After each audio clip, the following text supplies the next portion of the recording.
네, 목요일에 함께하는 부동산 네트워크 오늘 순서 본격적으로 출발해 보겠습니다. 자, 먼저 함께해 주실 전문가부터 소개를 해드릴 텐데요. 자, 이름에셋 부동산 자산 관리의 신재민 대표님 나와주셨습니다. 네, 대표님 안녕하세요. 네, 반갑습니다. 네, 신재민입니다. 인사 말씀 좀 전해주시죠. 네, 저희는 이제 부동산에 관한 모든 이야기들을 한번 풀어나갈 예정인데요. 토지부터 주택, 그리고 아파트, 그리고 건물 시장까지 이렇게 해서 부동산에 관한 모든 궁금증들을 한번 해결을 해보면서 우리의 상식도 점점 올라가는 것들을 확인하실 수 있으니까 이제 앞으로도 채널 고정하시면서 좋은 이야기들 한번 들어보시길 바랍니다.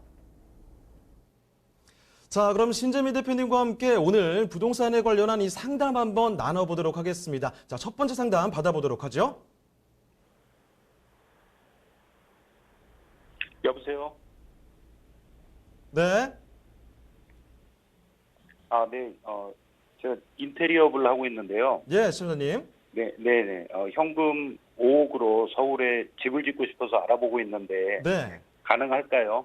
알겠습니다. 현금 5억 원 가지고 서울에 집을 직접 건축을 하고 싶다는 말씀이시죠? 네. 알겠습니다. 그 지금 궁금증 한번 해결해 보도록 하겠습니다. 잠시만 기다려 주세요. 네. 자, 대표님 지금 현금 5억을 가지고 서울에서 집을 직접 건축을 하고 싶다고 말씀을 해주셨습니다. 좀 어떻게 하면 좋을지 답변 좀 말씀해 주시죠. 네, 시작해 보겠습니다. 일단 한번 여쭤볼 게 있습니다. 이 5억으로 투자를 하시려고 하시는 건데 지금 건축을 하고 싶어 하시는데 인테리어 업을 직접 하고 계신다고 들었습니다. 그러면 혹시 지금 거주하고 계신 곳은 어디신가요?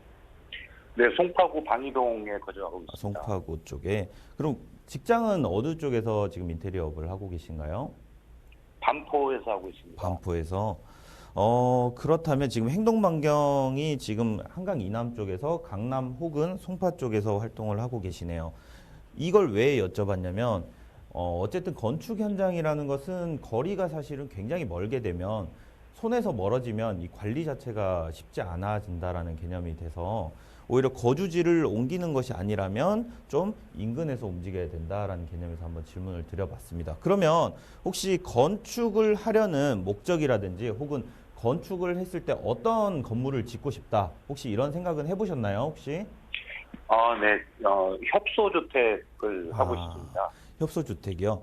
그러면 제가 생각을 해봤을 때는 지금 원래는 인테리어업을 하시니까 다들 뭐 신축 건물들 지어가지고 분양도 하는 것도 보고 혹은 뭐 이제 다가구라든지 다중이라든지 이런 것들 지어가지고 월세를 받아가는 것도 이제 보셨을 건데 제 생각에는 이 협소주택이라고 생각을 하신 것은 조금 자금 때문에 이런 생각을 하신 것 같은데 혹시 맞으신가요?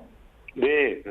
그렇죠. 그러면은 지금 이 5억이란 돈으로 할 수 있는 건축의 방향성에 대해서 한번 여러 가지를 알려드릴게요. 일단 이 토지를 먼저 구입을 해야 건축물을 올릴 수 있잖아요. 그죠? 이 건축물을 할 때는 가장 중요한 것은 토지다. 이렇게 보셔야 되는데 이 토지를 인근에 있는 여러 부동산들에 가가지고 물어보면 여러 가지 추천을 해줍니다. 하지만 그 모든 토지들이 값이 싸다고 해서 모든 것이 좋은 것이 아니고 이 모든 것들은 토지에서 활용이 어느 만큼 되느냐에 따라서 이 토지의 가치가 판단이 되는 거거든요.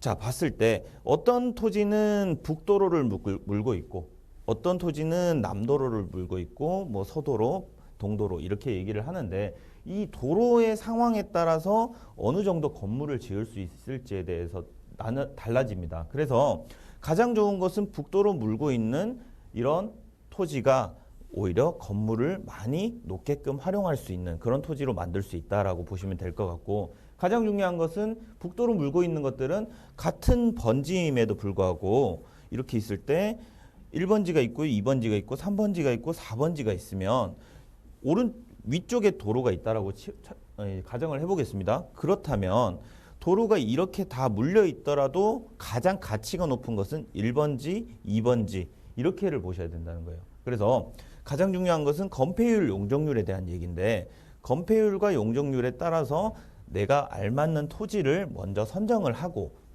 이거 토지를 선정을 하고 그 다음에 설계 도면을 떠가지고 이제 건축을 하게 되는데 가장 중요한 것은 자금의 운영이라고 볼 수 있어요. 토지라는 것은 이 토지를 만들어내고 여기서 자금 파이낸싱, 내 돈으로 모든 건물을 짓는 사람들은 없거든요. 그래서 충분히 이 5억으로도 이 서울 인근에서 건축을 할 수 있다. 서울 내부에서도 건축을 할 수 있다. 다만 강남 쪽으로 가게 될 경우에는 35평에서 한 45평 사이에 다중을 짓는 것이 가장 좀 현명하실 것 같고, 혹은 5억으로도 다세대 건물을 지어가지고 직접 일도 해가시면서 건물을 지어서 분양까지도 하실 수 있다라고 볼 수 있어요. 그래서 이러한 디테일한 얘기들은 오히려 한번 방문을 해보신다면 이 건축물에 대한 컨설팅까지도 진행을 해드릴 테니까 한번 방문을 해보시고, 가장 중요한 것은 그렇습니다. 이 5억이란 돈으로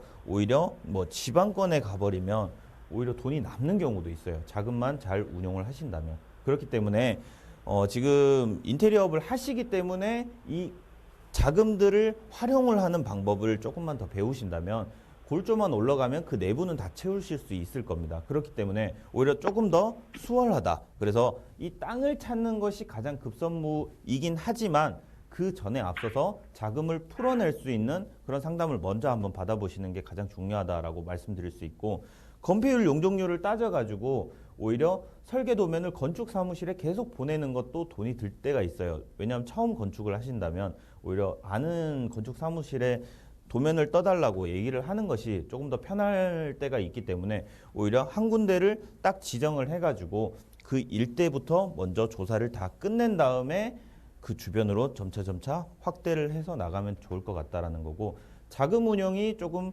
고민이 되신다 이렇다면 한번 방문을 하셔가지고 좀 깊은 상담을 한번 해보시는 것이 가장 현명하겠다 이렇게 말씀드릴 수 있겠습니다.